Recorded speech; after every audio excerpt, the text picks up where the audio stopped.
अस्सलाम वालेकुम रहमतुल्लाह। बच्चों, आज का हमारा टॉपिक है मस्नूई तनफ़्फ़ुस। मस्नूई तनफ़्फ़ुस से क्या मुराद है, मस्नूई तनफ़्फ़ुस के मुख्तलिफ़ तरीक़े हैं, वो कौन कौन से हैं, वो तहरीर कीजिए।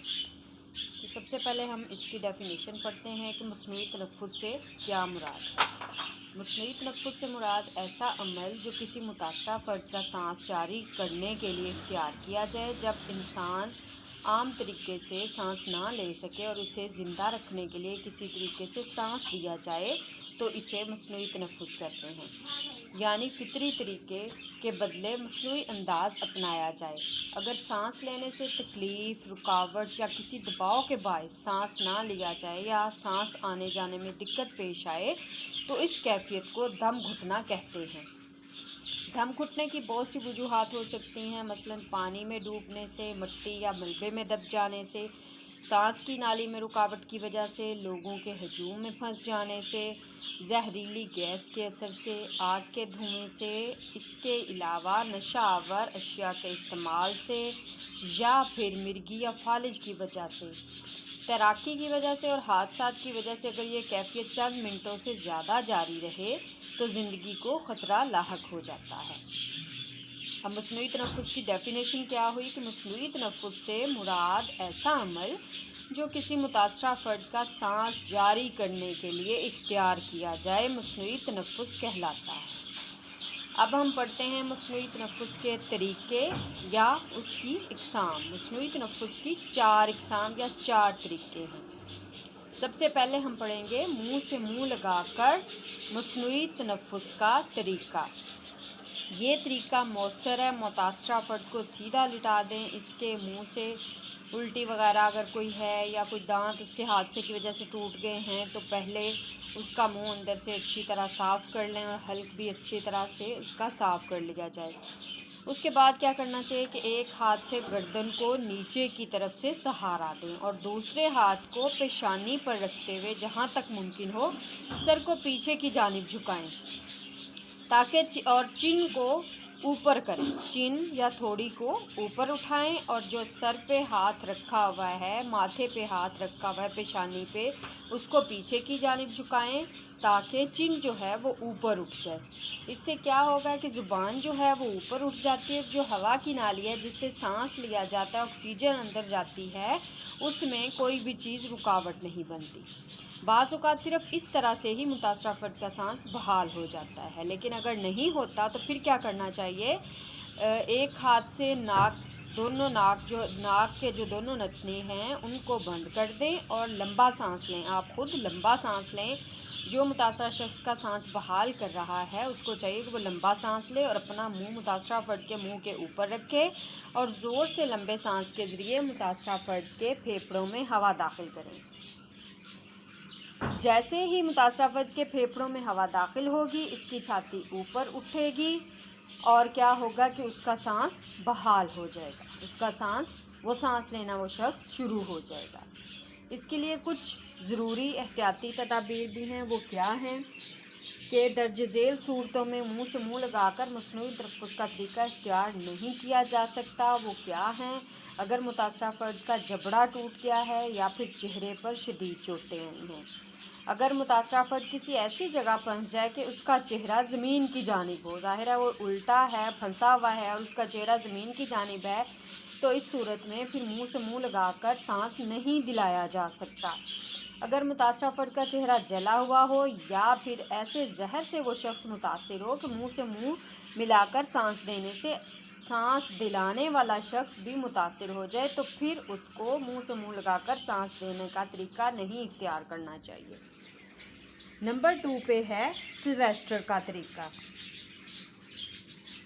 सिल्वेस्टर के तरीके में क्या है कि इस तरीके के इस्तेमाल की सबसे बड़ी वजह यह है कि ज़ख्मी शख्स किसी ऐसी जगह फंसा हुआ है जहां इसे निकालना मुश्किल है या इसकी छाती पर बैरूनी दबाव डालने के लिए पीठ के बल लिटाना ज़रूरी हो। तो इस तरीके में क्या होता है? इस तरीके में हवा के रास्ते का खुला रखने के लिए कंधों के नीचे किसी चीज़ को सहारे के लिए रख देना चाहिए। सबसे पहले ज़ख्मी को पीठ के बल यानी बिल्कुल सीधा ज़मीन पर लिटा दें। इसके कंधों के नीचे कोई कपड़ा या कोई और चीज़ रख दें ताकि वो इतना उठ जाए कि सर पीछे की जानिब ढलक जाए। کندھوں کے نیچے کوئی کپڑا، کوئی تکیا، کوٹ، جو بھی اس وقت آپ کے پاس موجود ہو وہ اس کے کندھوں کے نیچے رکھیں اور سر پیچھے کی طرف لٹک جائے۔ اس سے کیا ہوگا کہ ہوا کا راستہ جو ہے یعنی جس سے آکسیجن اندر جائے گی وہ کھل جائے گا۔ اس کے بعد کیا کرنا ہے کہ زخمی کے سر کی جانب 2 زانو بیٹھ کر اس کی دونوں کلائیوں کو پکڑ کر اس کی چھاتی کی ہڈی کے نچلے حصے پر ایک کے اوپر دوسرا ہاتھ اس طرح رکھ دیں کہ یہ پیٹ سے اوپر ہی رہیں۔ پھر اپنے جسم کو سامنے کی جانب لائیں، اپنی پیٹھ کو سیدھا رکھتے ہوئے مریض کی چھاتی کے نچلے حصے پر 2 سیکنڈ کے لیے مناسب دباؤ ڈالیں۔ پھر دباؤ ہلکا کرتے ہوئے پیچھے کی جانب ایڑیوں پر بیٹھتے ہوئے لگاتار حرکت سے مریض کے بازو اوپر اور باہر کی جانب 3 سیکنڈ کے لیے پھیلا دیں۔ یہ جب آپ تصویر دیکھیں گے تو اس سے آپ کو صحیح سے سمجھ آئے گی، صرف پڑھنے سے آپ کو سمجھ نہیں آئے گی۔ ہم چونکہ آن لائن کلاس ہماری ہوتی ہے، آپ کو صرف آڈیو لیکچرز ہی دیے جاتے ہیں، اس لیے ہم اس کا پریکٹیکل نہیں کر پائے، لیکن جب کالج ہمارے کھل جائیں گے تو انشاءاللہ ہم پریکٹیکلی بھی اس کی پرفارمنس کریں گے، جس سے آپ کو کلیئر پتہ چل جائے گا کہ اس طریقے سے کس طرح سانس دلایا جا سکتا ہے۔ تو آپ سب سے پہلے اس کی تصویر کو اچھی طرح غور سے دیکھیں گے، پھر اس طریقہ کو اچھی طرح سے پڑھیں گے، پھر دوبارہ آپ تصویر کو غور سے دیکھیں گے تو پھر آپ کو یہ صحیح سے سمجھ آ جائے گی۔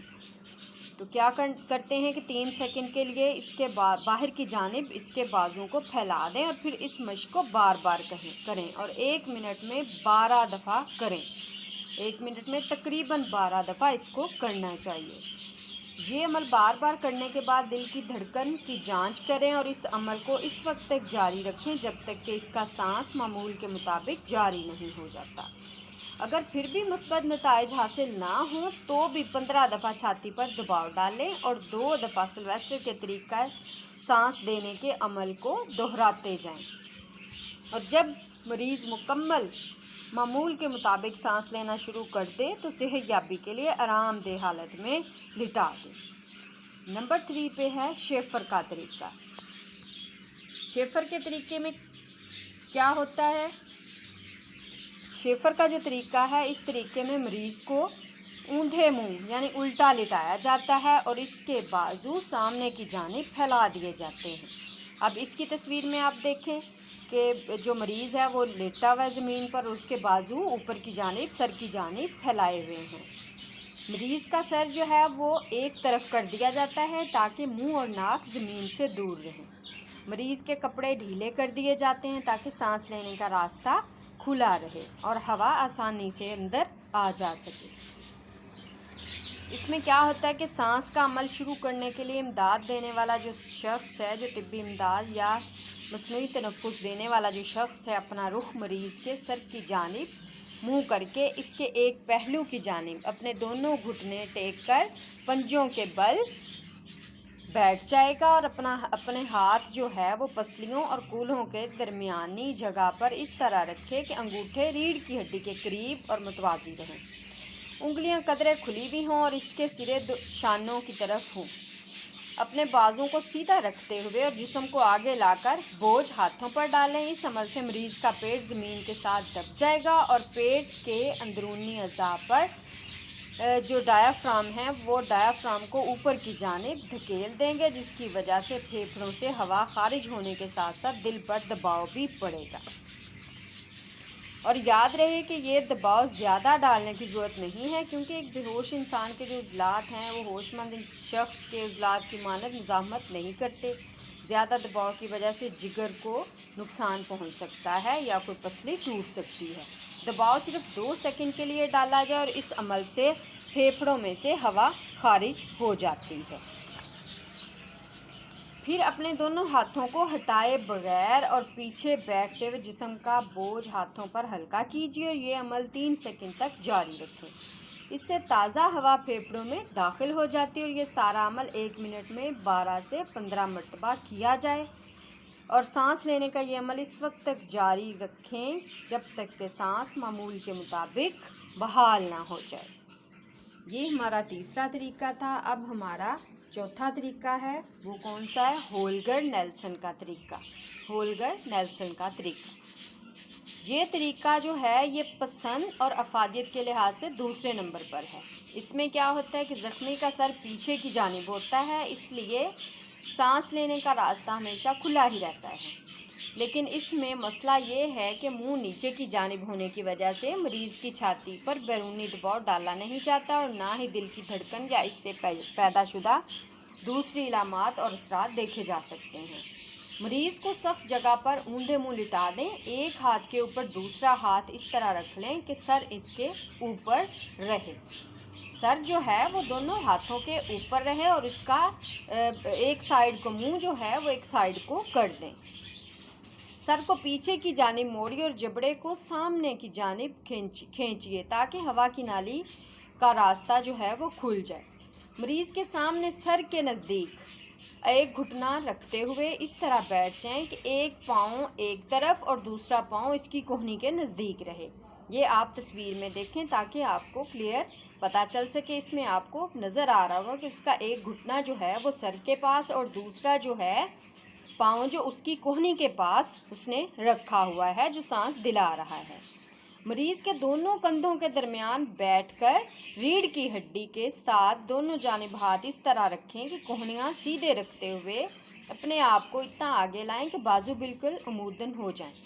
इस हालत में 2 सेकंड के लिए अपना बोझ मरीज़ पर डालिए। इस दबाव की वजह से इसका सांस बाहर निकल आएगा। एक बात का मज़ीद ख्याल रखें कि बोझ जो है वो मुनासिब होना चाहिए, बहुत ज़्यादा भी नहीं डालना चाहिए और बहुत कम भी नहीं डालना चाहिए, क्योंकि अगर बोझ ज़्यादा होगा तो मरीज़ के अंदरूनी अज़ा को नुकसान पहुँचने का अंदेशा हो सकता है। लेकिन अगर बोझ ज़रूरत से कम हो तो फिर क्या होगा कि मतलूबा नताइज हासिल नहीं हो सकेंगे।